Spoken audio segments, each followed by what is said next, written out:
And now it's time for Power of Prophecy with your host, former professor at the University of Texas at Austin, career United States Air Force officer, and best-selling author, Texe MARRS.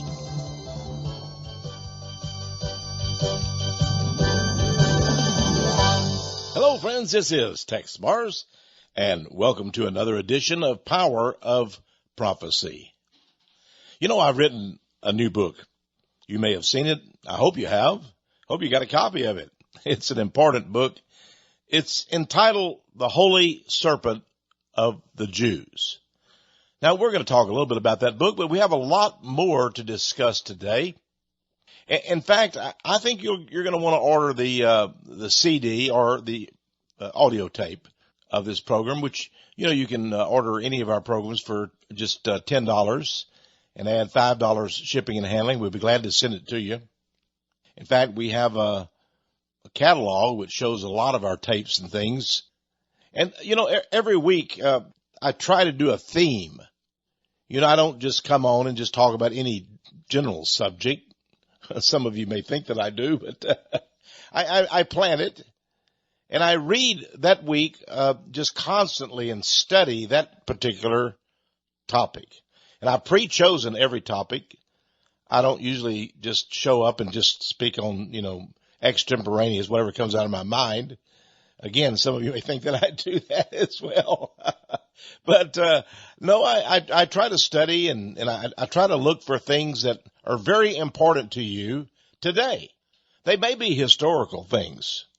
I remember we did a program on the double-headed eagle. You may say, well, what good is a double-headed eagle to me today? Well, you know, get that tape, that CD, and you'll find out. Today I want to talk about something, and by the way, let me mention the catalog. We do have a catalog of all of our products, including many of my best tapes from the archives and so forth, and CDs. And you can order that catalog if you'll send us a few dollars, or maybe $5 or $6, you know, just to, for the printing and the postage and everything. Some people have told me they order our catalog just to read the catalog, because that's got all those descriptions of various audio tapes and videos and all the books and other people's books. It's like a book in itself. And I think you'll enjoy the catalog. But if you can't afford $5 or $6 to send to us, we'll send you that catalog in return mail, and it'll have a list of my various audio tapes and CDs that you can order. Okay? Now, today we're going to talk about the serpent. The serpent. You know, the serpent, well, he's been around since the Garden of Eden, hasn't he? You remember that story, of course. Everybody has his little kids. I suppose now they don't teach people that. They think it's a myth. There are many things in the Bible that are allegories. Now, what is an allegory? An allegory is really a narrative or a story about something that seems to be made up or a fictional myth, but it has incredible significance to your human life and circumstance. It may be an allegory, but it may be real too. There are allegories that are real. There are things that God put in the Bible to instruct you that maybe happen, but he's got a larger purpose. You know, a good pastor will take one story or one example from the Bible and expand upon it. And he expands upon it, and you begin to learn that, you know, whatever happened to David or to Noah or Joshua or perhaps one of the apostles, you know, Peter or whatever happened to them also happens to you and me today. We have similar circumstances, things that occur to us. And God has used the Bible to give us allegories, and we can use those for instruction. I can't tell you how many times, you know, I've gone to the Bible and, you know, the story of Samson, for example. Well, he was strong, wasn't he? But he fell victim to a woman, to Delilah. Delilah. You know, a lot of guys have fallen victim, haven't they? And of course he lost his hair and he became weak. There may be, there's something there. Well, maybe did he really have the hairline? Is that a true story? Now, I believe that's true, but it's also an allegory. The hair relates, I wish I could get it, and I need to do a whole series of allegory sermons because it's so fascinating.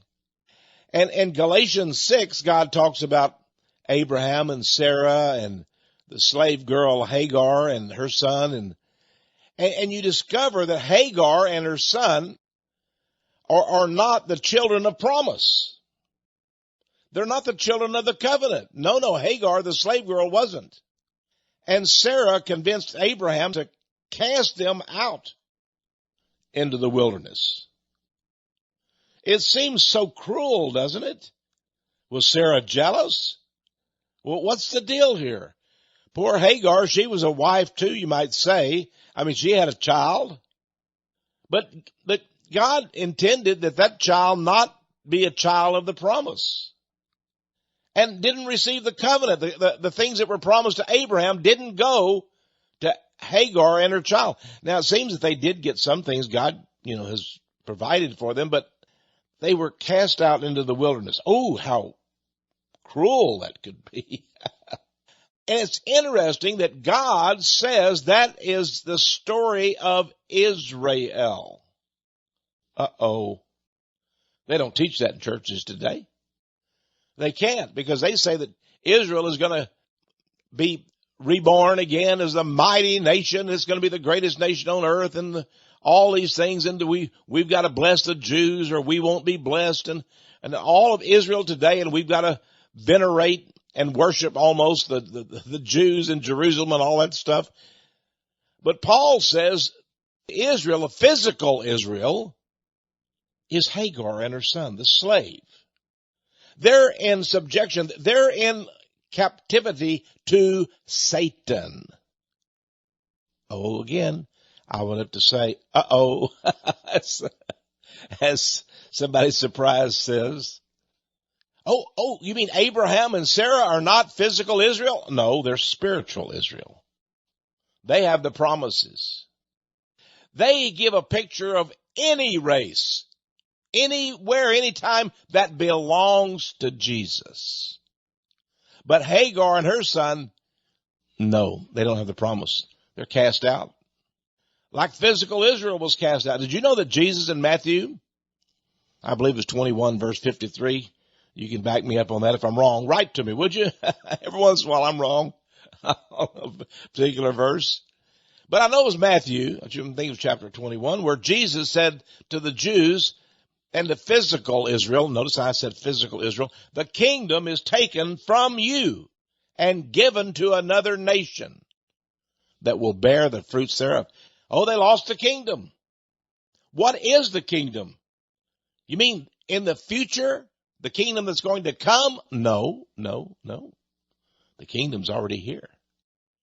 Jesus says the kingdom is at hand. Wherever Jesus is the kingdom of God. That surprises a lot of Christians. They're waiting for the kingdom to come. They pray the Lord's Prayer, thy kingdom come, thy will be done. Yeah, well, that's right. When your kingdom comes, your will be done. No, Jesus wants it to come right now in you. And he is, as a Christian, he is shaping your life and you're becoming more and more like Jesus. And if you don't, well, I guess you're just retarded spiritually. Well, physically too, maybe. We all get a little retarded physically, but spiritually. You're conformed to be like Jesus. The more you become like Jesus, the more you realize you're in the kingdom. And I've been around this ministry for many, many years, and I tell you, I'm no Superman. I guarantee you that. But God has protected me. We've had people threaten us, and some congressman called up and he was so mad and he said, I'm going to be your worst nightmare. Some homosexual called and said, how dare you say these things about homosexual. I'm on your street right now. I'm coming down and I guess he had a gun or something, he said, and I'm going to, I guess he's going to take care of us all. But he never showed up. came to the ministry one night, and there was something like written on the front porch. It was like the symbols. It was a witchcraft symbol. I guess the witches had heard about me and decided to come down and put a little spell on me, and so they had a little witchcraft ritual right there on my front door. I just walked right over it. Went right in and laughed about it. You know, you're protected by God. You're protected by God. And they play. You know, I was in a radio show down in Miami, Florida, Juan and I, and they had me to debate some lady who was one of these psychic fortune teller types. She was very clever. And her boyfriend came with her, you know, and Juan and I were sitting there, and they were sitting on the other side. And, you know, so the host would ask me a question, ask her, and, you know, and he sort of interested. He was trying to be fair to both sides. But, of course, I won because I had Jesus on my side, and I just kept pointing back to God. But anyway, as I was talking to the girl, I noticed the guy, he had a medallion, a round circular medallion around his, I couldn't see what the image was on it, but it was around his neck, her boyfriend. And, you know, it was lit up. You know, they had the lights in the studio, of course, and he had that, and he was bringing it sort of up and down on his neck. And I was wondering what he was doing. And then I realized he was trying to get the light to shine into my eyes, to blind me with a light from his medallion, you know, reflecting his medallion and then go over to my eyes. And I looked at him and I smiled real big, you know, and he was, you know, sort of, he didn't know what to say, but that's what he was doing. He was looking and trying to, that sneaky look eye. And I just thought to myself, this is ridiculous. You know, even if I'm blind, I still have God's word. That's not going to help you, friend. But anyway, we're talking about the serpent today. I'm getting off track here. Now listen, the serpent, you know, the serpent starts very early. And Jesus said, this is in Luke chapter 10, verse 18. When his disciples all returned, actually it was the 70 disciples plus more. And he had sent them out to preach throughout the nation. And they went preaching, and they were able to cast out devils and do healings and incredible miracles. When they came back, it says the 70 returned again with joy, saying, Lord, even the devils are subject unto us through thy name. Now that's instructive, isn't it? The devils, said these 70 disciples, are subject unto us through thy name. It wasn't through their name, was it? You know, when I come across devils, and I have been on a number of occasions, I always say, in the name of Jesus, I rebuke you. I say, you know, I use the name of Jesus. I'm authorized to do that. I'm ordained. I'm commissioned. I'm licensed. Whatever you want to say. And I am, because simply I'm a Christian. And you are too. And the devils are subject to you and I through the name of Jesus. I don't say, I'm a great man. I'm a disciple, and you get out of that man, or you shut up, or you leave here. I don't do that. You see, I know those devils are stronger than me. They're wiser than me. They're stronger. They're smarter. They've been around a long, long time. They can defeat me at the drop of a hat, but they cannot defeat Jesus. Ah, yes. I have the power of Jesus' name. What a name that is. And that's what you've got to use, you see. That's, you just tell these devils, get away from me in the name of Jesus. And you know what? He's right there with you. And they're going to go. I promised you. You know, so many people I've met and devil people, and they have such power. And I go up to them and I just look at them, and they actually begin to get frightened. They see Jesus in me, and they get frightened. And remember, they know their fate and their destiny. It's bad. And they don't want to meet it too soon. They'd like to hang around a little bit more. And when you come up with Jesus, boy. But Jesus in verse 18, he says, and he said unto them, these are the 70, they were joyful. They had cast out devils in his name. And Jesus said, I beheld Satan as lightning fall from heaven. He told him I was up there in heaven. When Satan rebelled, I was up there. I saw it. And Satan was cast out of the kingdom of God. And he fell like lightning to earth. Isn't that amazing? I beheld Satan as lightning fall from heaven. Wow. And then he said something interesting. He says, behold, verse 19, and you've got to take this into your heart, my friends. He says, behold, I give unto you power to tread on serpents and scorpions, and over all the power of the enemy, and nothing shall by any means hurt you. Think about that.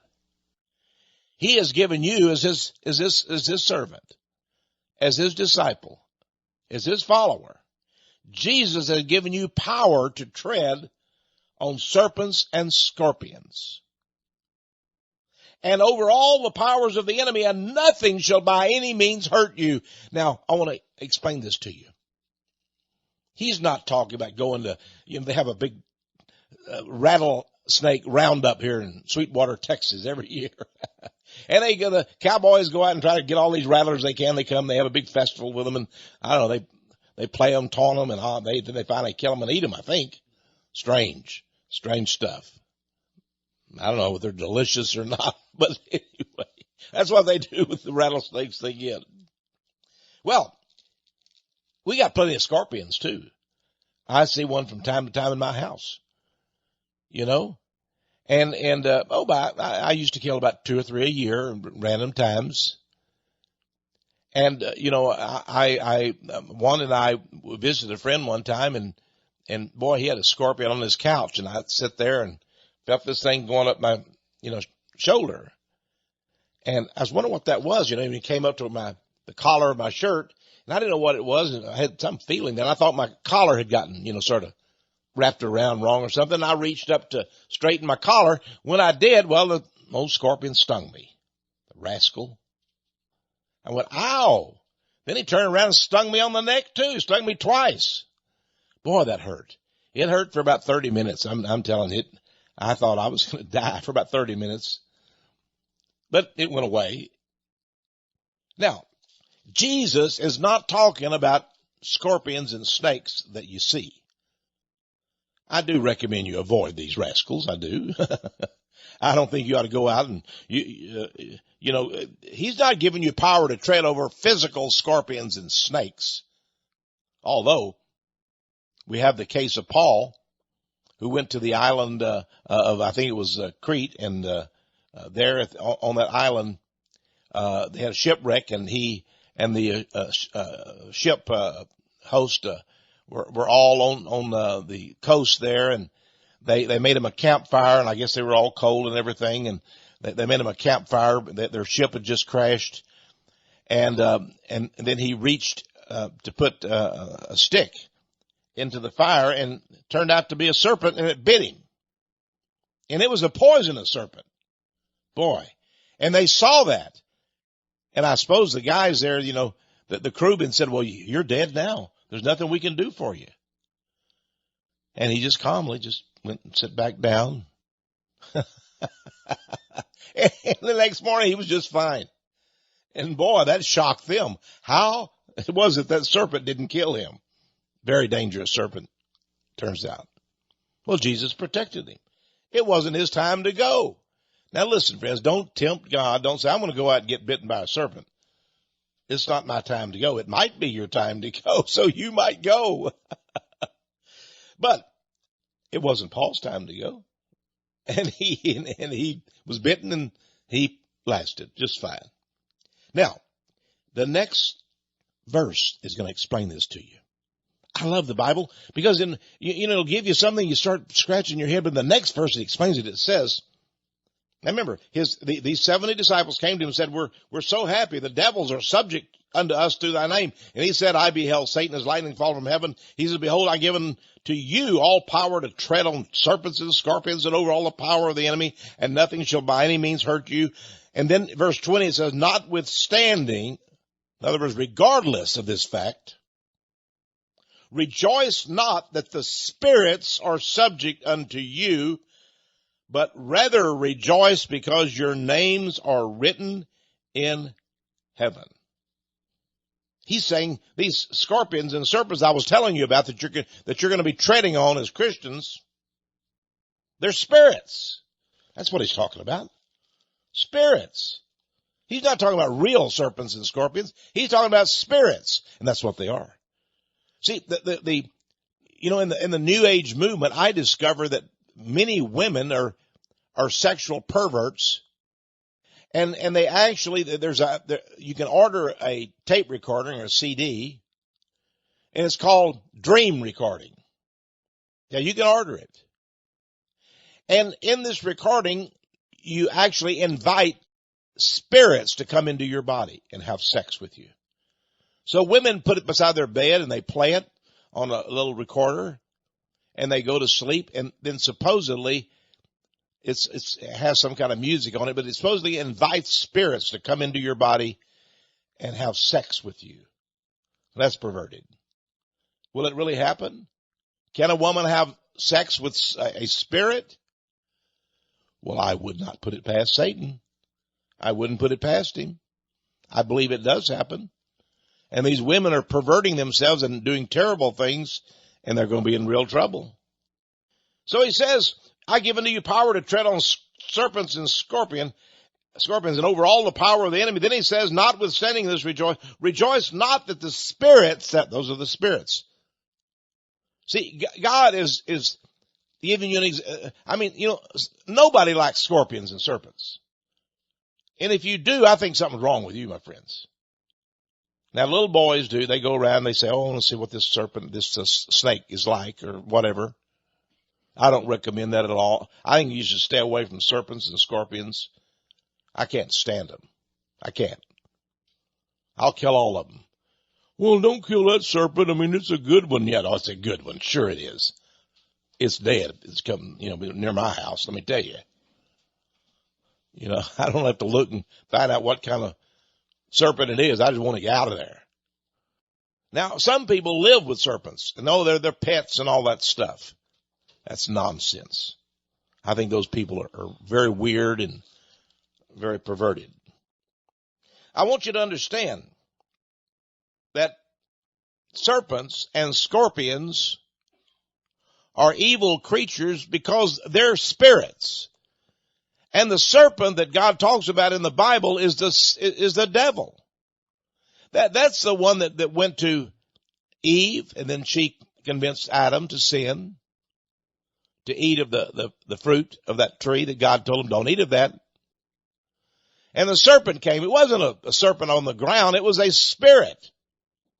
Now, is Satan able to shape himself into some kind of a body like a human being? Perhaps. Perhaps he is. He incorporates, himself into human beings, and he's able to possess human beings. I don't know what happened there, but I know that the serpent was a spirit. It was a demon, a devil. That's what it was. So I want you to understand that when we're talking about the serpent, we're talking about a spirit, the spirit of evil. And it's real though. It may be an allegory, but it's real.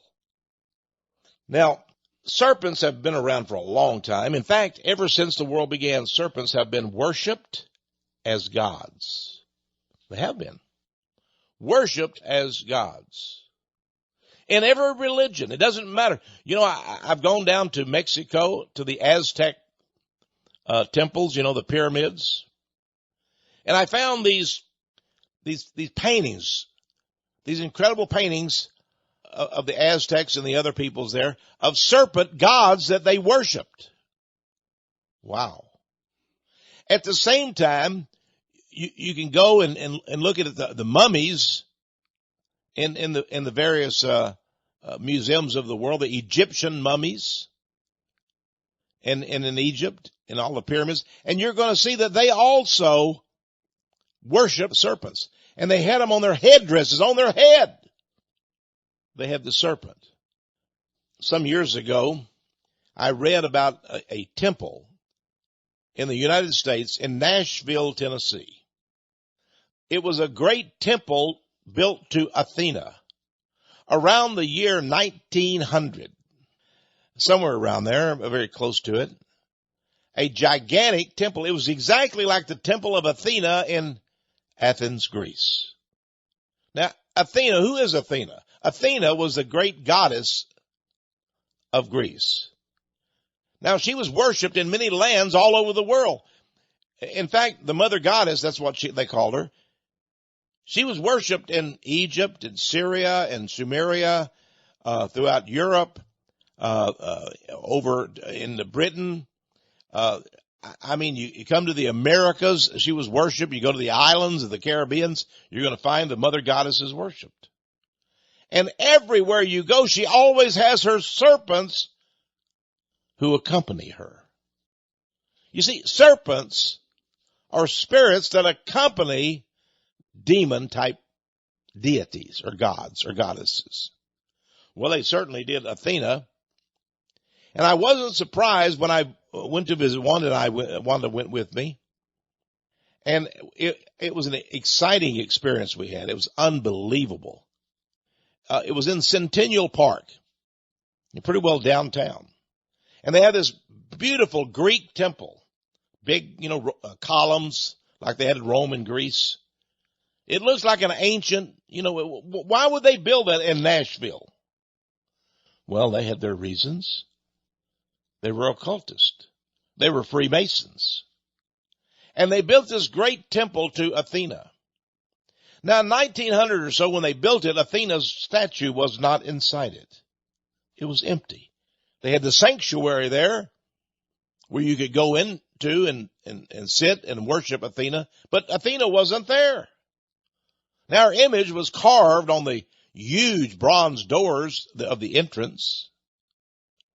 And as Juan and I walked along the little sidewalk there, big sidewalk actually, in Centennial Park, we came to the great temple, and we looked up, and there weren't that many people because it had been raining very heavy that day. And I noticed that on the very front steps, this is like our Supreme Court building, is a big, or National Capitol is big, structure. There was somebody who looked like he was a voodoo type of guy. He was a black man, and he had hair stringing out, and all in braids. And he was doing a ceremony right on the front porch of the Temple of Athena. Wow.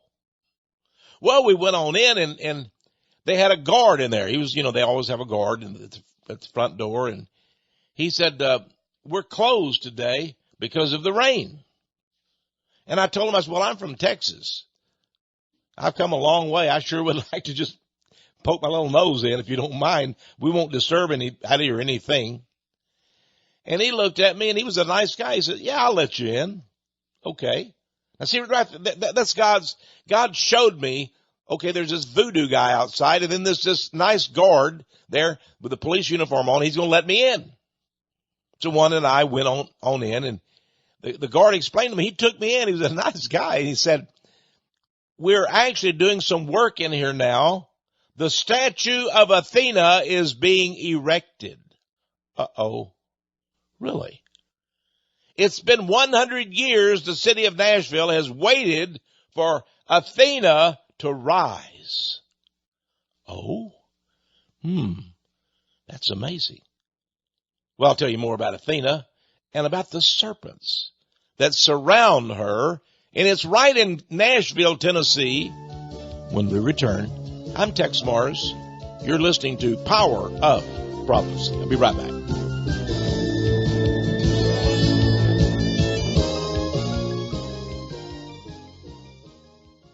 Hello, this is Texe MARRS again. My book, Holy Serpent of the Jews. It's over 200 pages, I suppose. Well, let's see. No, it's actually 224 pages. The subtitle of Holy Serpent of the Jews is this: the Rabbi's secret plan for Satan to crush their enemies and vault the Jews to global dominion. The Jews, the rabbis, have a secret plan. Now, not every Israeli knows about this. Not every Israeli has even any form of a god or deity. Many are atheists. Some are Buddhist. They say that Menachem Begin, who was once the prime minister of Israel, was actually, in secret, was a worshiping Buddhist. So you never know about Israel. But he claimed that God had given Abraham and Isaac and Jacob and so forth. He said God gave our forefathers, the forefathers to the Jews, he had given us this land. Well, what do you mean? God? What God? You worship Buddha, buddy. But anyway, that's sort of the Jews. But I do know this, that the rabbis that are in power today, they have the same religion as they had when Jesus was there. Oh, they worship the God of the Old Testament? No. Jesus said to the Jews, you have for your religion, this is the words of Jesus, you have for your religion the traditions of the elders. The elders of Zion he was talking about. Well, does that have something to do with God? No, it doesn't. Their God, listen to me very carefully, friends, their God was and is the Holy Serpent. And Jesus knew it. He said to them, you serpents, you're like vipers, he said. And then he said to them, can you escape the damnation of hell? That's what he told them.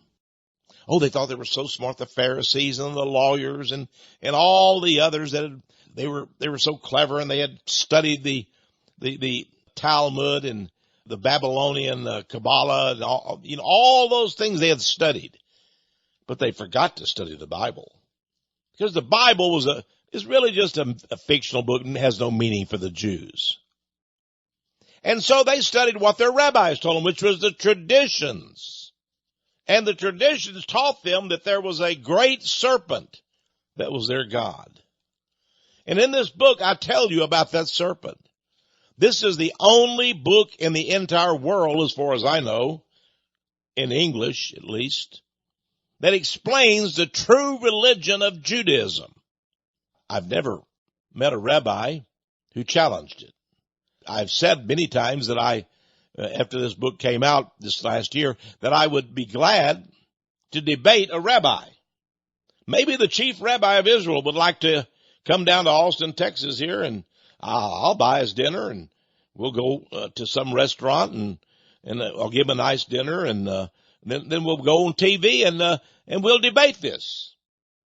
But nobody's ever showed up. And they won't.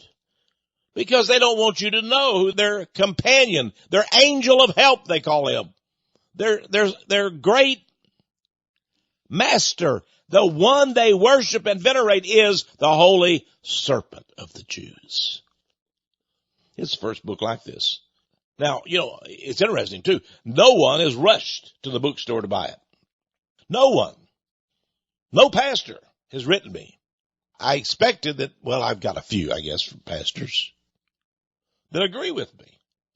But the others say, this can't be true. I'm not going to read that book. They need to understand I've written dozens and dozens of books. I've written #1 best-selling books. I only put out academically true books.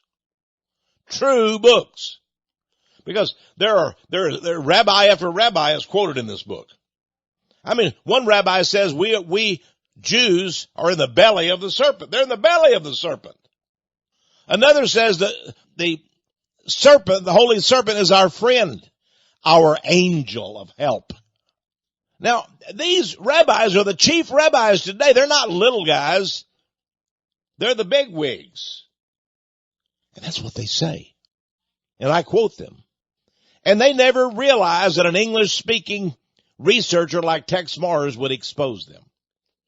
Oh, they say it in their synagogues and they're behind, their robes and the doors closed to Christians. And their Talmud says that if they teach a Gentile their Talmud, they're worthy of death. Ooh, that's why they don't do it. They say, yeah, we believe in God, but what God? I remember here in Austin, Texas, there used to be a woman named Elizabeth Prophet. I think she just made up that name. She had a big church. And on the altar behind her was a statue of Buddha. And behind the altar was a picture of an ancient, I don't know, looked like it was from, the year 200 or 300 AD or something. And it was some man with a beard, and I wanted to know who that was.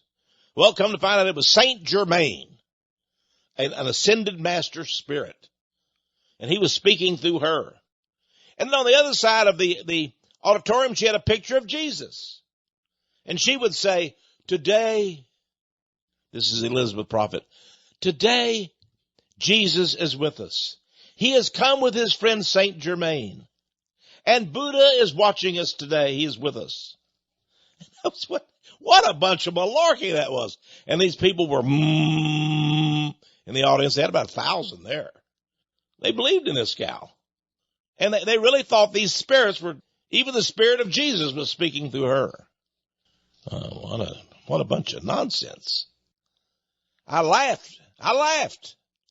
You see, I don't get mad at that very much. I used to get sort of angry. People who blaspheme Jesus, but I just thought, well, she's going to get hers. I understand she's passed away now, Elizabeth Prophet. She probably has got her reward. Oh, yeah, she's got her reward. I believe that she worshiped the Holy Serpent, too, but I can't prove it because I never really researched her. I think her church was called the Church Universal and Triumphant. Oh, yes. But I have researched the Jews. Because, you see, the Jews, many Christians worship the Jews. They believe that they should do that, and they believe if they bless the Jews, then God will bless them. Well, I don't think you should bless anyone who worships the serpent, do you, friends? Do you think if you bless a person who worships the serpent, that God will bless you? He'll make you rich. He'll give you all kind, a Cadillac or a Lexus do you think that's true? I don't. I believe you should bless everyone. And the best way to bless people? Tell them about Jesus. And it doesn't matter whether they're Mexican or German or American or Caribbean or, Cuban. It doesn't matter. That's the best way to bless them. You want to bless a Jew? Tell them about Jesus. Of course, they get a little angry, but that's okay. It's, last week I told you about Jonathan Edwards, the famous preacher back in, I think it was about 1700. I don't remember the days, but way back in time here in America. Jonathan Edwards sent out young men, to preach from his church. He loved these young preacher men, preacher boys, he called them. And he'd send them out, train them and to send them out to preach. And one came back one time and he was looking so sad. And Pastor Jonathan Edwards says, well, did you preach at that church I sent you to? Yes, sir, I did, he said. Well, did anybody get saved while you were there preaching? And the young preacher boy said, no, sir, not a one got saved. Well, Jonathan looked at him right in the eye and said, well, did anybody get mad? See, if somebody gets mad, they're on their way to salvation. I've always noticed that. I had a lady here, and it was, I was on a radio program with her in Austin, Texas. She was from San Antonio. She and her boss came down, and they had a big psychological clinic there. They were psychologists, and she called it a Christian clinic. But I asked her, do you introduce people to Jesus? Do you help them know Jesus? She said, no, we don't do that. We don't get involved in religion. I said, well, wait, you're a Christian counseling service and you don't get involved in preaching? Well, no, we just talk to them about, blah, blah, blah, blah. This was a Christian show I was on. So I said, well, what are you doing on this Christian show with me? You're not a Christian psychologist. Why do you call yourself that? You should be ashamed. Boy, she was mad. They hurried out of that studio. And about 4 months later, I heard from her. Opened the envelope, and there was, she said, "Dear Mr. MARRS, I want to apologize to you for leaving that studio. I was so angry at you at what you told us. But it made me think. And I would lay in bed at night thinking, I'm not doing this as a Christian. I'm not being a good Christian. I have now left that counseling clinic, and I am serving the Lord. I'm still a psychologist, but now I bring the Bible in and Jesus. And I wanted you to know that you were absolutely right." Well, that just pleased my heart. That just thrilled me. Some people say, "Well, you were really rude to her, Tex." Well, I straightened her out. That's all. I had to. She was misleading people. You can't straighten people's personal lives out that are all psychologically messed up without telling them about God. You just can't do it. Well, anyway, our book, Holy Serpent of the Jews, it is so necessary today because I want to help the Jews. I do. I want to help them. I want to help learn that don't worship that serpent. That's crazy. Worship Jesus. That's the message of my book. And you can help them too by getting this book. Help your pastor. Help him to learn about Judaism. You're going to ask your pastor, "Do you know about Judaism, the religion?" "Yeah, I know about it." No, he doesn't. He doesn't. I promise you. He doesn't know about it. He doesn't know what the real religion of Judaism is. And just tell him, "I know this old man in Austin, Texas named Texe MARRS. And he's studied it for about 30 or 40 years. And he's written a book about it." Give him my book. It'll change maybe his life. It could change a lot of people's life.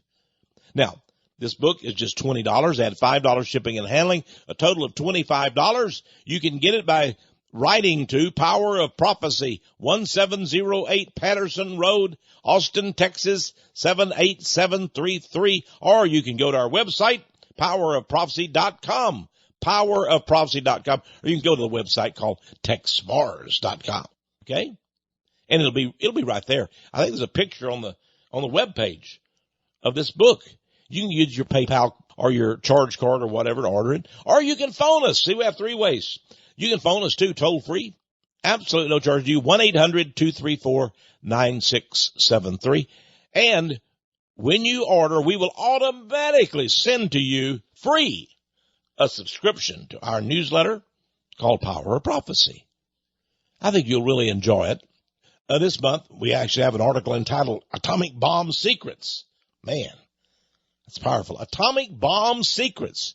Ah, yes, there's secrets of the atomic bomb. Wow. Okay, let's return now to our regular program. We're talking about serpents. And I was telling you about Athena in Nashville. And the guard took Wanda and I in. It had been a rainy day. Nobody was out there at Centennial Park, this gigantic structure.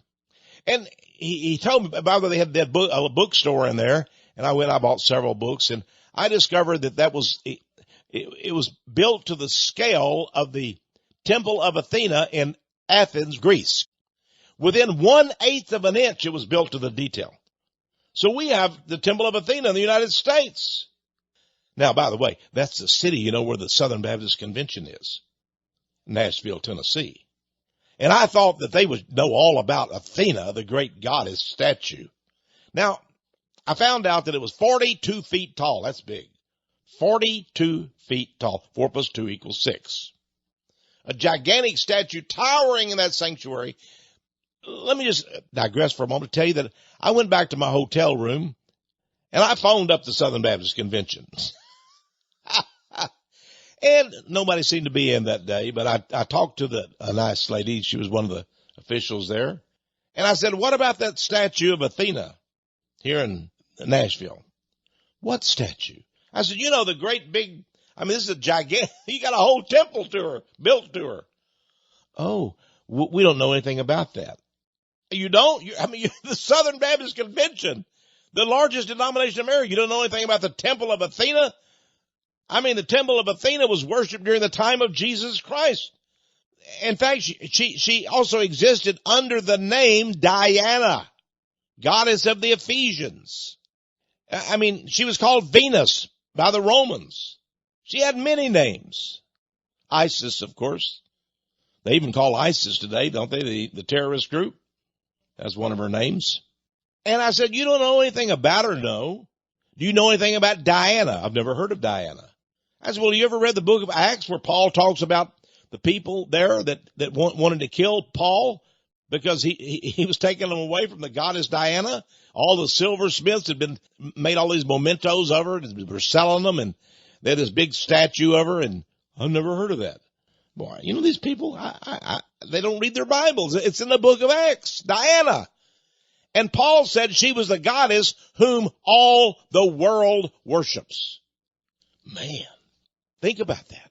The whole world worshiped her. Well, there I was in Nashville. There was her statue, 42 foot tall.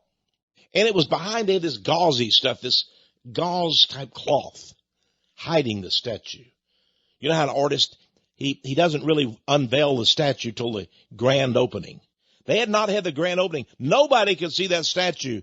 But this is an amazing story. The police guard took me and Wanda back, and then he went behind the gauze. I couldn't see the statue, you see, but I knew it was there because he told me there's a statue there. And the artist was there with about 5 or 6 of his assistants. I didn't know even the sculptor, you know. I didn't know that they had all these assistants helping them.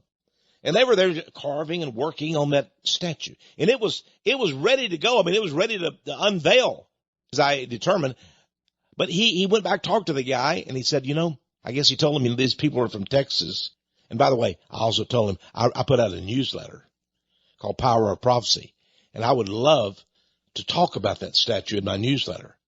And I thought maybe that would get the artist, you know. The sculptor was there that day working with all of his assistants on the statue. And the next thing I knew, he came out from all the linen and everything and motioned for me to come forward. And I went up there, and Juan and I, we beheld. He brought us under the gauze, and there we were, face to face with this fantastic statue.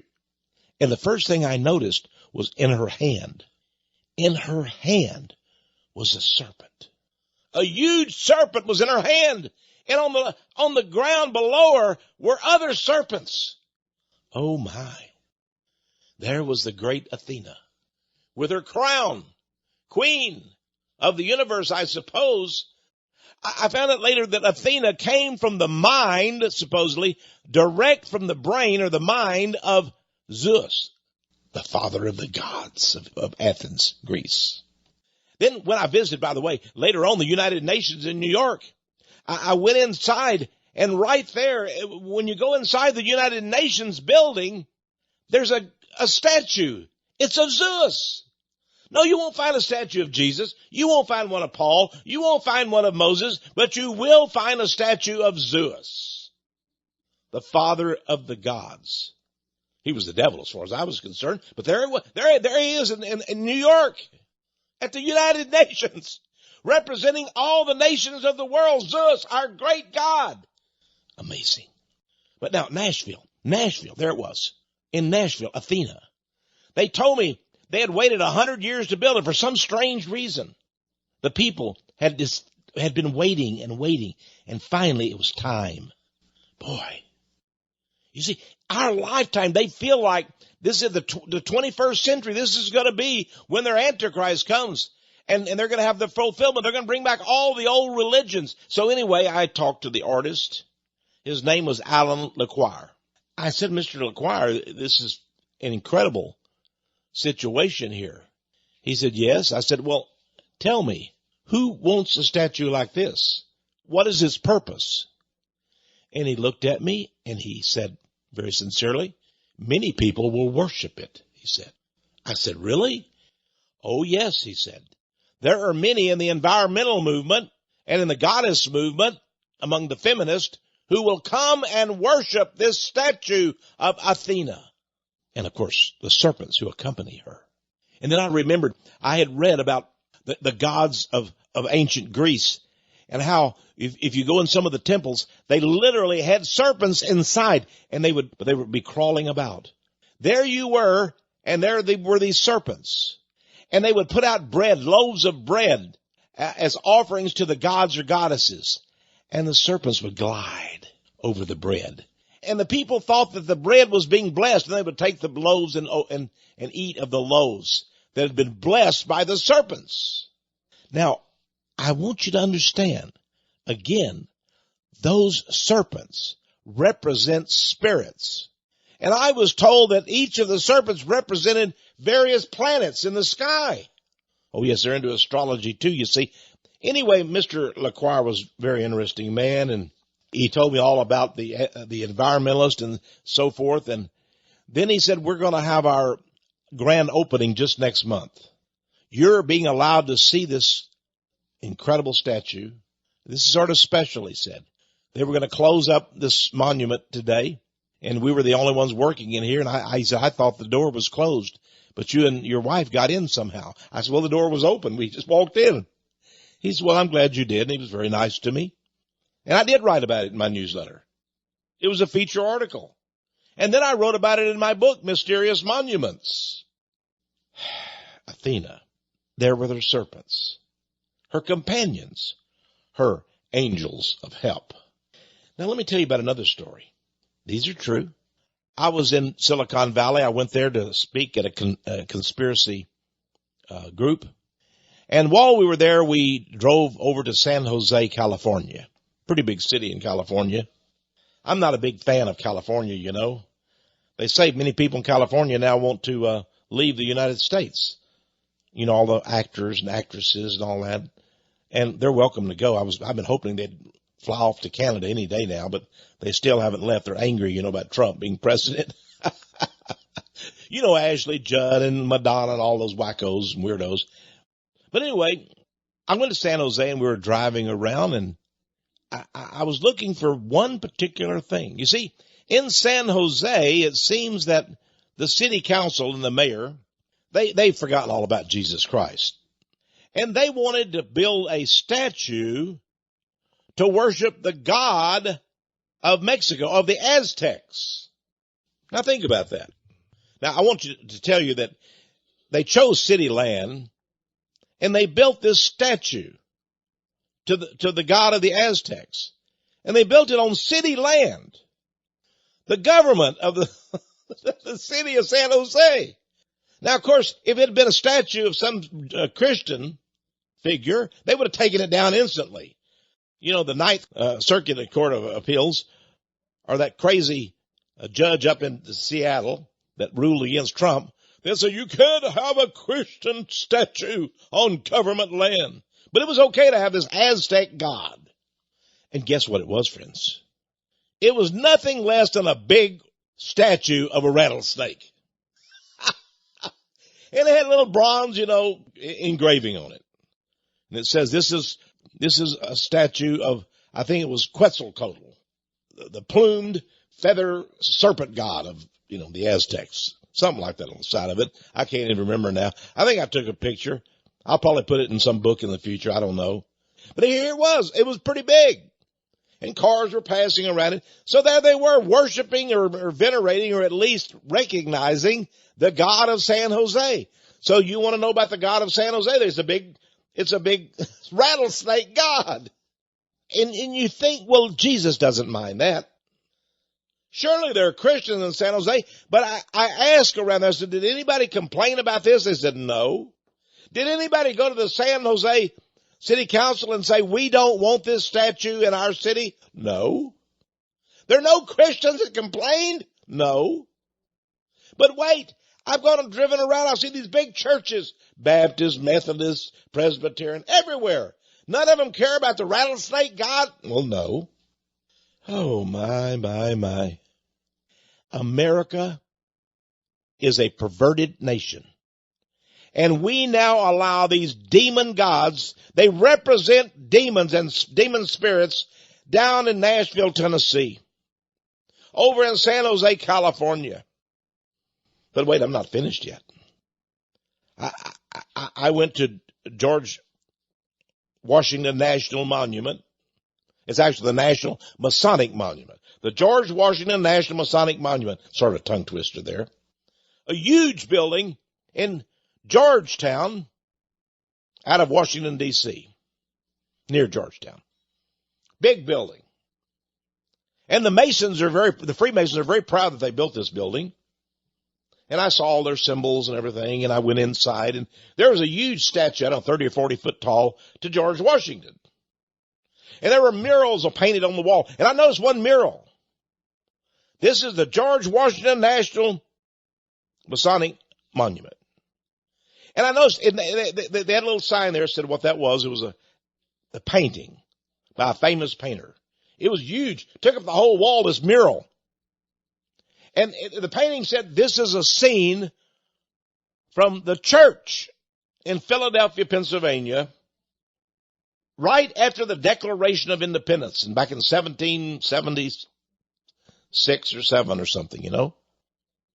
And there they were. And there, you know, the pastor was there, and he was famous, and there was, various, Benjamin Franklin and, James Monroe and Thomas Jefferson. No, not Thomas Jefferson, but the other, all the characters that you've ever read about in American history that were Freemasons and presidents. There they were in the church, a nice church scene. Pastor was up preaching. But I looked again and again, and I took a picture of it. I couldn't believe it. There inside the church, this is a picture of the church back in the days of George Washington. By the way, he was there in the picture. There was a chair that looked down on everybody. It was just one chair. It did not have, the other chairs all had people, but this one didn't have people. There was a serpent. A serpent. A serpent was attending. A serpent was observing. A serpent was guiding. They're saying that the serpent guided our destiny.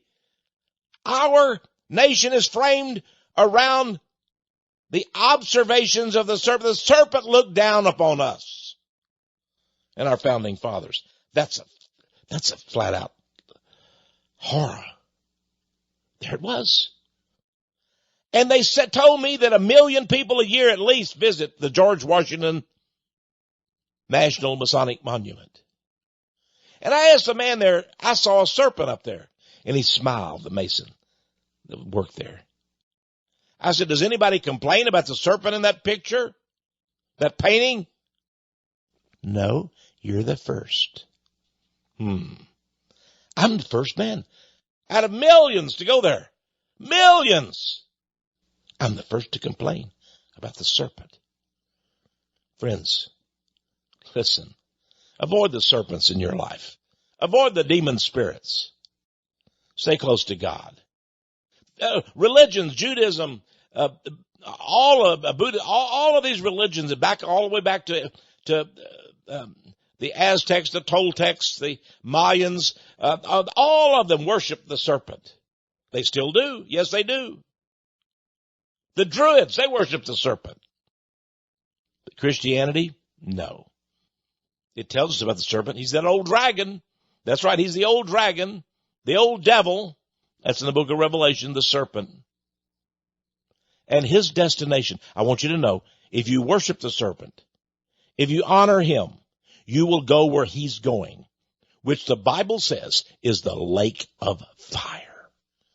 That's his destiny. That's where the serpent is going. As for you and I, friends, we worship Jesus Christ. We're free. Jesus said in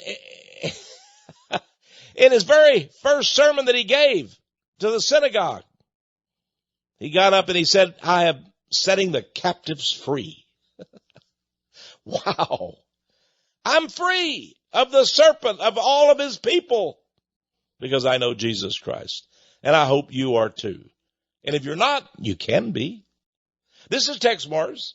You've been listening to Power of Prophecy. We're right here in Austin, Texas, and my prayer is you'll tune in each week during this same time and discover the power of prophecy.